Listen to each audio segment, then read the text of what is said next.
Au nom du Père, du Fils et du Saint-Esprit, ce Dieu, Amen. Mes chers frères, mes chères sœurs, je suis toujours frappé quand je lis cet évangile de la modernité de notre Seigneur, le Christ. La Samaritaine, elle va puiser de l'eau. Elle va au moment le plus chaud de la journée. Pourquoi? Parce que d'habitude, les femmes vont le matin ou le soir à la fraîche. Mais elle, c'est une femme libre. Elle a peur des critiques et elle va au moment le plus chaud. Et vous savez que les Samaritains et les Juifs n'avaient pas le droit, ne pouvaient pas se parler. Et non seulement le Seigneur s'adresse à la Samaritaine, une femme de surcroît, une femme libre. Alors déjà, vous voyez la scène. Alors on voit d'abord Jésus qui va quitter la Judée pour se soustraire à ses ennemis, parce que le Seigneur, tout bon, plein d'amour, plein de compassion, est détesté. Toutefois, il ne se plaint pas. Et il nous apprend aussi à nous à ne pas nous plaindre. Il ne récrimine pas, il ne se décourage pas non plus. Et il va se reposer de ses fatigues et il va accueillir donc la Samaritaine. Alors j'aimerais bien qu'ensemble on pense à cette scène. Vous l'avez vu certainement au cinéma parce que vous avez vu certainement les films sur la vie de Jésus, la Passion, toutes ces choses-là. Alors on va s'arrêter ensemble auprès du puits de Jacob. On voit le bon pasteur qui est fatigué. Il est à la recherche de la brebis égarée. Voilà, ça c'est son problème. Il cherche la brebis égarée. Il vient la sauver. Et qui est cette femme qui s'approche? D'où vient-elle? Que vient-elle faire? Cette femme, c'est une femme, comme on pourrait dire, une mondaine. C'est un cœur attaché aux satisfactions sensorielles, sensuelles, et à la vie un peu superficielle, et à la vie matérielle. Elle a vécu, on peut dire, au gré de ses passions et de ses caprices, sans souci de ses intérêts personnels, et sans souci surtout de ses intérêts éternels. Et d'un regard, Jésus va la subjuguer, d'un mot, il va la convertir. Donnez à moi à boire, dit Jésus. Et la Samaritaine est étonnée, parce que d'abord que le Seigneur s'adresse à elle et qu'il lui demande à boire, et qu'ensuite il va lui dire qu'il va te donner l'eau qui désaltère pour la vie éternelle. Là, elle ne comprend rien du tout. Même elle est un petit peu sceptique, elle est peut-être même un peu sarcastique, parce que c'est une femme du monde, c'est une femme qui sait parler aux hommes. Et à un moment donné, on va même voir que Jésus n'est pas déstabilisé, certes, mais il y a un décalage qui se fait. Il va changer de conversation tout de suite. Il va dire, va chercher ton mari. Et à ce moment-là, il dit, je n'ai pas de mari. Il dit, tu as bien répondu, parce qu'effectivement, l'homme avec lequel tu vis n'est pas ton mari. De même que les 5 qui lui ont précédé. Il n'a pas dit c'est bien, il n'a pas dit c'est mal. Il a créé un climat de confiance. C'est ce qu'il nous faut faire, jamais juger. Et elle est toute étonnée, elle dit, mais c'est un prophète. Donc, il fait valoir, Jésus à la Samaritaine, le prix de ses dons. Elle se passionne pour les joies de la terre, parce qu'elle ne sait rien des joies du ciel. C'est pas de sa faute, elle est comme ça. C'est une femme un peu libre, une collectionneuse, on peut dire, d'hommes. Et Jésus vient les lui révéler et poursuit. Et voilà les paroles de Jésus. Quiconque boit de cette eau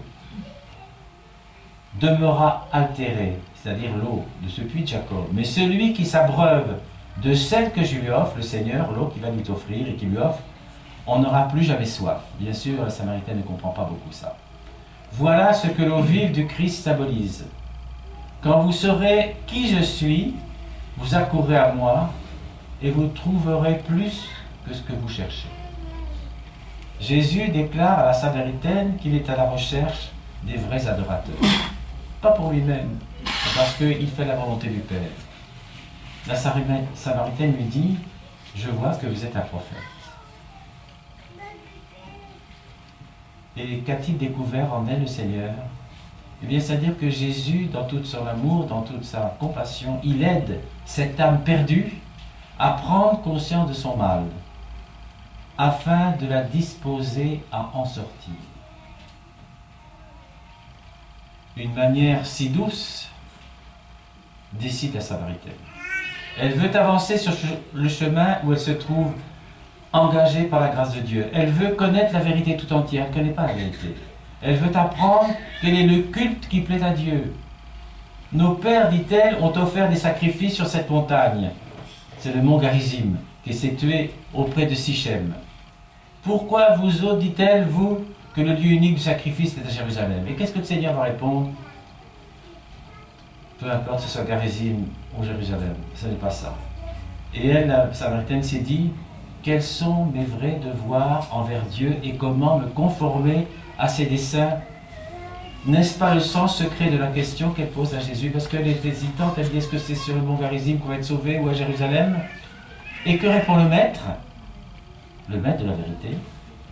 Écoutez-le déclarer que l'heure est venue de mettre un terme au semblant de religion, à ce culte purement extérieur que ne consacre à Dieu que les dehors. Et souvent, parfois les fidèles, c'est un peu ça. Les fidèles prient beaucoup, c'est vrai, mais ils n'ont peut-être pas toujours la charité envers les autres. Peut-être qu'ils disent du mal les uns des autres, et on ne sait pas d'où vient ce mal, et que la communauté est complètement gangrénée par ce mal. Alors, surtout, pensez à l'intérieur de votre prière, et non pas à l'extérieur. C'est un culte spirituel que le Père Céleste exige. Dieu est esprit. Et il faut que ceux qui l'adorent en esprit et en vérité. Dieu ne nous a créés que pour se faire aimer. Et il envoie son Fils à la recherche des vrais adorateurs. Vous voyez la bonté de Dieu.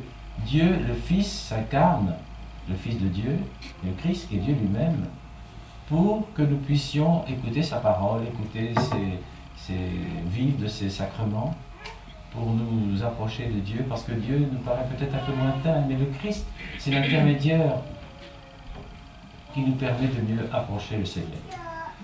Et Jésus se révèle à la Samaritaine comme le Messie, annoncé par les prophètes. Et la femme observe, je sais que le Messie qu'on appelle le Christ doit venir, elle est au courant de cette chose. Lorsqu'il sera venu, il nous éclairera sur toutes ces choses. Et Jésus lui dit, c'est moi qui te parle. Et la Samaritaine déclare quelles espérances elle fonde sur le Sauveur promis. Finalement, c'est un cœur pur aussi, cette Samaritaine, parce qu'elle n'attend que ça. Elle a mené une vie un peu désordre, mais ne comprenait pas grand-chose aux vérités éternelles. Le Christ nous dira tout, observe-t-elle. Elle commence déjà à prêcher. Le Christ nous dira tout, observe-t-elle. Il nous tirera de nos ténèbres. Il éclaircira tous nos doutes. Et nous croirons en lui et nous nous convertirons. N'est-ce point la ligne de conduite à tenir qu'elle nous trace, cette Samaritaine?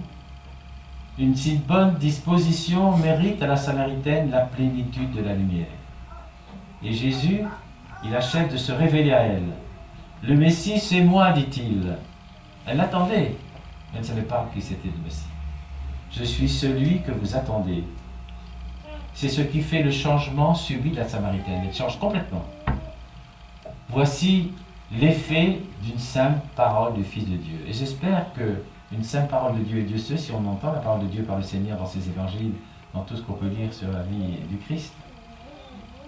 Et Jésus déclare à ses disciples quelle est l'unique préoccupation de sa vie. C'est-à-dire que les disciples présentent à leur maître le repas frugal. Vous voyez, il leur dit maintenant qu'ils vont préparer, qu'ils doivent avoir faim. Et que fait Jésus? Il profite de l'occasion pour leur donner une leçon de vie. Il dit, j'ai une autre nourriture. C'est-à-dire, je vis préoccupé d'autres choses. Bien sûr, il faut se nourrir. Le Seigneur s'est nourri. On l'a vu boire avec ses disciples, avec même des gens de mauvaise vie. Travailler à la gloire de mon Père Céleste, voilà ce qui me fait vivre. Et voilà ce qui nous fait vivre. J'ai faim et soif du salut des âmes. J'ai faim et soif du salut des âmes. Et il leur fait part des espérances qu'il a conçues et les invite à lui venir en aide. Et qu'est-ce qui arrive? C'est que grâce à la Samaritaine et grâce à ce discours entre Jésus, le Sauveur, et la Samaritaine, les Samaritains accourent. Ils sont convoqués par la Samaritaine. Elle prêche finalement. Elle annonce l'évangile que nous voudrions faire nous-mêmes, parce qu'elle est convertie. Et dans le but d'une vie nouvelle, le Sauveur invite à l'apostolat ceux qui l'entourent. C'est-à-dire, pas seulement le clergé, les laïcs aussi. Il nous invite tous à faire de l'apostolat, c'est-à-dire à témoigner de son évangile. Et comme je vous le dis souvent, d'une façon douce, intelligente, discrète, essayez de créer un climat sans jugement. et essayez que le Seigneur se trouve parmi la personne qui est intéressée par le discours. Parce que ce n'est pas vous qui parlez, c'est le Seigneur qui nous éduque. Jésus appelle les Samaritains et nous avec eux à la moisson des âmes. Le Seigneur a dit semez, semez, semez. Vous n'avez pas besoin de voir la récolte. Et il nous faut toujours semer. Et il s'agit de parler et d'agir de façon à les gagner à Dieu. Il faudrait que notre discours soit aussi de gagner ceux qui ne connaissent pas le Christ, ceux qui ne connaissent pas Dieu, qui n'ont jamais entendu parler. Ce n'est pas de leur faute. Ils n'ont pas reçu d'éducation chrétienne, ils n'ont pas été baptisés, ils ne savent rien. Ils ne sont pas contre le Seigneur, ils voudraient savoir ce qui se passe. Mais nous sommes témoins, on est baptisés par le baptême, comme dit Saint Paul, nous sommes des candidats à la sainteté. C'est-à-dire que, pas par nos mérites, pas par nos travail, pas par nos jeûnes, pas par nos actions caritatives, nous sommes des saints, mais parce qu'on a reçu l'Esprit Saint. Et nous pouvons prêcher, nous pouvons convertir. Mais la conversion, bien sûr, elle ne dépend pas de moi, elle ne dépend pas de celui qui va parler à la personne qui ne croit en rien, mais de Dieu, c'est Dieu toujours qui agit.